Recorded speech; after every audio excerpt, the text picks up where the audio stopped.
Ya, misal Sholat itu telah kita uraikan di awal bahasan kita, punya 5 manfaat. Orang sholat itu pasti mendapatkan 5 manfaat ini. Jadi kalau orang sholat tidak mendapatkan 5 ini, atau 1 di antara 5, berarti sholatnya ada yang tidak tepat. Minimal 1 di antara 5 mesti dapat. Jadi kalau yang 5 ini apalagi berkumpul dalam diri kita, ini menunjukkan 100% sholat kita diterima oleh Allah Subhanahu wa Ta'ala. 1 di antara 5, alhamdulillah, ada penerimaan dari Allah Subhanahu wa Ta'ala. Yang bahaya itu kalau 1 pun dari 5 itu nggak ada yang dapat, maka ada yang salah dalam sholatnya. Ini menandakan belum diterima sholatnya oleh Allah Subhanahu wa Ta'ala. Nah, contoh yang pertama, misalnya Quran surah ke-29 ayat ke-45. Anda hafal salat, Anda hafal ayatnya insyaallah.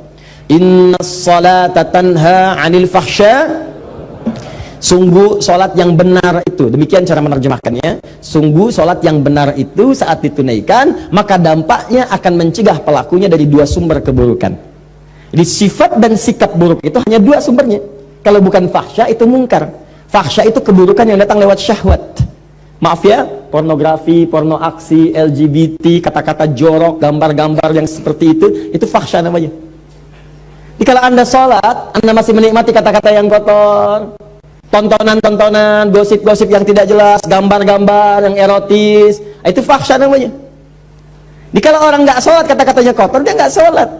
Tapi kalau Anda sholat, tontonannya, ucapannya, pendengarannya menjurus kepada fahsya, ada yang salah dalam sholatnya. Ada yang salah. LGBT, yuk saya ajak Anda sadar lah, yuk, ayo sadar, kembali. Kita doakan, kita bantu, jadi manusia yang baik. Ya, jadi manusia yang baik, kita dorong jadi baik. Sayang itu artinya memberikan perhatian supaya sama-sama punya level kebaikan.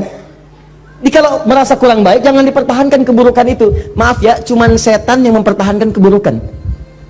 Karena beda manusia dengan setan, setan salah, nggak kenal benar. Karena itu setan salah, nggak mau tobat. Kalau manusia itu salah dan tobat.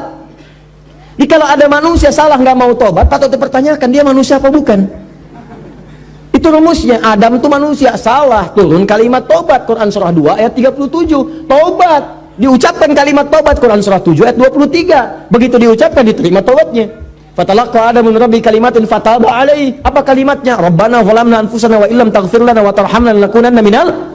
Begitu diucapkan, diterima tobat. Setan salah, diberi kesempatan tobat. Quran surah 7 ayat ke-12. Kata Allah, ma mana'aka alla tasjuda idh amartuk. Hei kamu setan, kamu salah, saya perintahkan nggak mau sujud. Kenapa nggak mau sujud? Itu kan perintah saya. Itu kalimat kesempatan tobat nggak diambil. Apa jawabannya? Ana khairum minhu, khalaqtani min narin wa khalaqtahu min tin.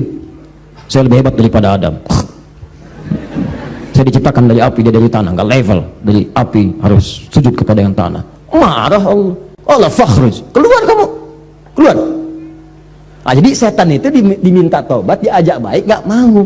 Kalau manusia itu beda, diajak baik jadi baik. Ya, jadi kalau Anda misalnya mendapati keluarga, teman, kawan, kemudian dia salah, diajak untuk jadi baik, nggak mau, itu tandanya? Bukan. Tandanya dia sedang dipengaruhi oleh setan. Bukan tandanya dia setan. Ibu punya suami, diajak baik, papa jadi baik dong pak. Mama ini ngajarin papa. Setan. Bodoh kan. Ada pengaruh di situ. Jelas ya? Balik sini. Jadi orang salat itu pasti menjauh dari perbuatan fahsya, mungkar, keburukan yang diingkari oleh hati kita. Sumbernya nafsu perut dengan akal. Nafsu perut itu maaf, materi, mencuri, nafsu perut tuh, korupsi, kolusi, menipu. Nggak ada orang salat nipu. Mustahil. Ini yang paling aneh, orang salat dia ikut salat baru takbir keluar mencuri. Wudu, habis wudunya apa? Akhi, apa kabar? Dipakai juga. Sholat takbir, begitu takbir khusyuk kelihatan. Rakaat pertama mundur, tas orang diambil. Ada yang mundur, kotak infak di bawah. Ada yang salah, mustahil. Orang sholat itu kalau habis sholat dia ingat Allah. Kalau orang ingat Allah mustahil bermaksiat. Quran surah 4 ayat 103. Fa idza qadaitumus salata fadhkurullah. Kalau sholat kamu selesai, kamu akan ingat Allah. Jadi kalau orang ingat Allah nggak akan maksiat. Anda selesai sholat, pergi ke kantor, ya di musola, pulang, ba'da sholat, kembali ke pekerjaan. Maka saat bekerja nggak mungkin maksiat, nggak mungkin, mustahil. Nggak ada tangan mudah menggerakkan, angka bertambah, tanda tangan kwitansi dinambah, cek kosong, diisi nggak benar, broker macam-macam, itu mustahil orang sholat demikian, mustahil. Datang duduk, datang orang, Pak, ini Pak, tanda tangan. Mudah aja nggak ada. Dia akan lihat, Allah salah ini. Maaf Mas, saya malu dengan Allah. Kenapa? Tangan saya ini baru dipakai tahiyat, masa kemudian digunakan maksiat? Jari saya jadi tahiyat, nggak akan dipakai untuk maksiat. Silahkan ambil. Begitu Anda katakan, diceritakan pahala oleh Allah. Pahala. Dan ingat ya, pahala itu bukan cuma lahir dalam perintah, tapi larangan. Ketika Anda dikerjakan itu dapat pahala, segera berdoa, ya Allah, mohon pertahankan keluarga saya dari perbuatan maksiat, jauhkan dari godaan setan. Jelas ya? Kembalikan. Nah, ini cirinya. Jadi fahsya mungkar hilang. Nah, jadi kalau selama ini Anda ibadah, ciri itu tidak ada yang salah. Zakat, saya cepat. Zakat itu ciri penerimaannya jika ada perasaan dalam hati kita sudah tidak loba lagi dengan harta. Ya, tidak loba dengan harta. Suka senang berbagi, lebih tepat guna, lebih proporsional, lebih punya visi. Allah kasih saya kebutuhan, ya Allah terima kasih, sebulan 50 juta. Ternyata kebutuhan saya cuma 30 juta. Dia evaluasi. Berarti yang 20 juta itu bekal saya ke surga. Maka turunlah Quran surah ke-28 ayat 77, paling kiri sebelah bawah.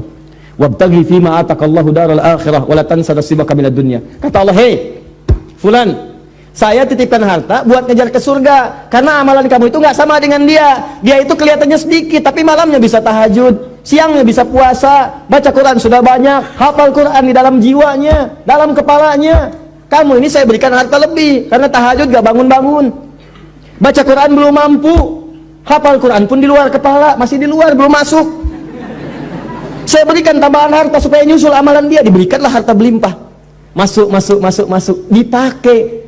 Makanya ketika kalimat itu turun, kalimat Qur'annya wabtaghi fima atakallahu daral akhirat, cari negeri akhirat dengan harta itu. Sedekah, infak. Makanya orang-orang yang telah lulus ujian dengan harta itu, jadi orientasi mengejar peningkatan omsetnya itu untuk jadi akhirat, Bu, Pak.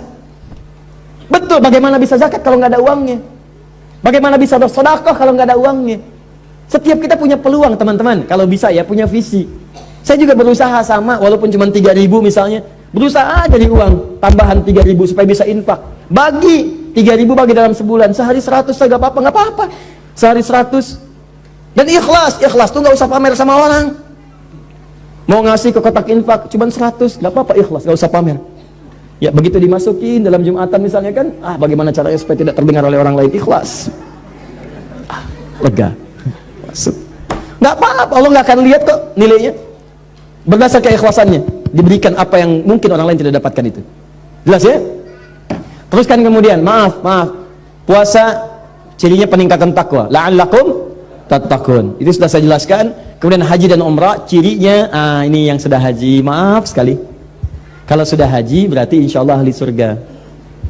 Ya, kalau syarat-syarat diterimanya ibadah itu nampak dalam diri kita. Apa syaratnya itu? Disebut dengan birrun namanya. Birrun itu sifat baik yang muncul setelah yang jeleknya hilang. Makanya Anda dalam haji dan umrah, terutama haji, kan itu menghilangkan sifat buruk. Coba Bu, Ibu kan kalau haji, apa amalan pertama yang dikerjakan dalam haji? Wukuf kan? Wukuf di Arafah. Kenapa disebut Arafah? Mengenal kekurangan-kekurangan diri untuk mengenal Allah. Makanya sebelum berangkat haji itu, nih yang mau haji nanti ya, kan kami tiap tahun buka nanti pendidikan untuk manasik, bebas terbuka untuk siapapun. Jadi diantara caranya begini, sebelum berangkat catat dulu kekurangan kita, tuliskan. Lihat di cermin, kurang apa? Tanya suami, tanya istri, tanya anak, tanya tetangga, saya kurang apa? Papa, mama ini merasa tidak sempurna. Memang, misalnya, Bapak tolong dong Pak, jangan bercanda, sampaikan kekurangannya, gitu kan? Ya sudah, ayo mama tulis, nomor 1, tulis, gak apa-apa. Nomor 2, nomor 3, mama, nomor 1 hapus aja, itu sudah nggak jadi. 2, nih kan, terus kan, 3, bisa tuliskan, 4, terus diurut sampai selesai. Misal contoh kan, ya karena mama sudah berubah yang itu, nggak apa-apa, itu tinggalkan aja. Mama masuk ke yang selanjutnya, tulis itu 1, tuh sampai habis. Nah begitu sudah selesai, datangi anak. Begitu datangi tetangga, tanya. Begitu berangkat kemudian haji, datang ke Arafah, antum wukuf itu diam berkontemplasi, diam renungkan. Ya Allah, saya salah. Terjebak ya Allah, minta ampun. Datang ke Muzdalifah. Muzdalifah itu dikata izdalafa, sesuatu yang membuat terpeleset. Ya, datang ke Muzdalifah. Ini yang menyebabkan saya sering terpeleset. Apa itu? 3 faktor. 1, diri saya sendiri, Aqabah. Yang kedua, lingkungan sekitaran yang dekat, disebut dengan wusta. Yang ketiga, yang jauh, ula. Walal akhiratu khairul laka minal Ulah, kadang-kadang maaf, perbuatan buruk itu bukan karena orang lain, karena diri sendiri nggak bisa nahan nafsu. Teman lewat, nggak negor kita, kita marah. Bukan karena dia nggak negornya, karena Anda tidak bisa menahan amarah Anda. Kalau Anda bisa tahan enak, husnudzon, oh mungkin dia sedang buru-buru, atau mungkin sedang sakit gigi. Ya, besok dia lewat, kita sapa, dia nggak nyapa, kita sapa. Jeng, apa kabar? Iya, maaf kemarin saya nggak nyapa. Saya sedang buru-buru, aduh, mohon maaf ya. Nah, nggak apa-apa, tapi saya takut nanti disebut nggak sopan. Nggak apa-apa, biasa aja. Aduh, kau baik amat, si amat aja nggak baik, gitu ya, misalnya. Nah, jadi enak gitu, ada hubungan yang nyaman, jalan, lihat lagi. Ya, ada faktornya itu dirinya bagus, cuma lingkaran sekitaran nggak bagus. Bapak bagus, istri kurang pengertian, repot. Papa kan bupati, Pak. Bayangkan, kebayang enggak? Enggak mah. Coba lihat, tuh camat aja Pak Si Hasan, mobilnya udah Alphard. Masa papa yang bupati masih Innova? Terus keluar kalimat itu, tiap hari itu keluar. Apalagi yang istri camat tadi sering posting di Alphard, gitu kan.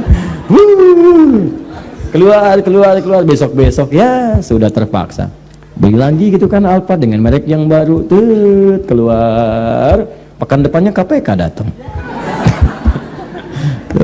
Lihat, kadang lingkungan sekitar ada Pak, bayangkan karir suami habis karena pengaruh pasangan, atau istri yang baik punya suami yang kurang bagus. Kan ada orang yang sudah berhasil, ya, from $1 to $1 billion company, modal $1 dia menghasilkan jutaan dolar untung, cuman karirnya hancur gara-gara pasangan hidup. Sama istri bagus, berhijab bagus, indah, punya pasangan kurang baik. Mama, papa ada family gathering, nanti kita akan bersama mereka. Tolong mama copot dulu ya jilbabnya. Nggak ada yang berjilbab mah, nggak enak sama yang lain. Tuh, apa? Katakan dengan yang lembut, Pak, pekerjaan itu sudah diatur, ajal kita juga kurang jelas, Pak. Mungkin di pertengahan kita wafat. Ini kerudung sudah dipakai 30 tahun, amanat mama almarhumah. Aku takut kalau ini dilepas kemudian wafat, bagaimana pertanggungjawabannya? Gak apa-apa, lebih baik kita kehilangan pekerjaan daripada kehilangan surga dan berpisah di akhirat nanti. Wah, catat. Itu indah. Daripada lu apa-apa marah. Apa? Marah. Nggak sih? Atau ulah, maaf, istri baik, suami baik, diri baik, cuman orang-orang jauh yang baru dikenal memberikan pengaruh yang tidak baik. Pindah tugas. Begitu pindah tugas ketemu orang-orang nggak baik, baru datang sudah dibawa ke arah pencolongan, pencurian, pemalingan dan sebagainya. Itu yang membuat tidak baik. Nyampe ke sana lempar, begitu nyampe Aqabah, Bismillahirrahmanirrahim, lontar. Wusta, lontar. Ula, lontar. Begitu dilontar hilang. Pulang ke tanah air jadi baik. Ya, mabrur, baik. Yang merubah yang jelek disebut dengan birun, jeleknya hilang, baiknya muncul. Maaf, marah hilang, sabar muncul. Sombong hilang, tawadhu muncul. Muncul yang baik, hilang yang jeleknya, birun. Melekat dalam diri. Kalau melekat pada diri seseorang disebut mabrur namanya. Mabrur. Maka muncul istilah haji mabrur. Haji mabrur itu bukan haji yang diterima, tapi haji yang bisa merubah perilaku orang itu dari buruk menjadi baik. Makanya orang Arab menyebut haji sifatnya dari kalimat Nabi, haji mabrur. Lekatkan mabrurnya, maksudnya begini, Pak Haji, bukan gelar, karena tidak ada ibadah yang melahirkan gelar. Apa ada kemudian Bapak Hasan sholat, kemudian misalnya infak, misalnya haji, lalu dapat gelar SHI, sholat, haji, infak? Kan nggak ada. Saya belum pernah dengar ada orang sholat disebut Bapak sholat, Ustadz sholat, ada hidayat, nggak ada. Silakan cek, nggak ada, biasa saja. Haji pun bukan gelar, haji itu pengingat dari kalimat hajjul mabrur laisa lahul jazaa illal jannah. Haji yang bisa merubah seseorang jadi baik, nggak ada pahala padanya kecuali surga. Maka ketika dia selesai haji, orang Arab mengatakan pada orang yang kadang-kadang kurang komitmen, baru datang ke imigrasi sudah marah-marah, mana koper saya nih, gini dasar Arab, dasar ontak, dasar begini, keluar kalimat yang gak bagus. Kata orang Arab, Pak Haji, maksudnya Bapak sudah haji. Jangan keluar lagi kalimat itu, jangan gadaikan surga dengan maksiat yang kemudian tidak seharusnya muncul. Jadi kalau dipanggil Pak Haji, jangan bangga dulu. Saya tuh kalau dipanggil tuh takut saya. Ustadz, Haji, astagfirullah. Haji saya diterima nggak ya Allah? Diterima nggak? Ini kadang-kadang bangga. Nama Doni, habis Haji, lewat. Pak Doni, lurus saja. Pak Haji Doni,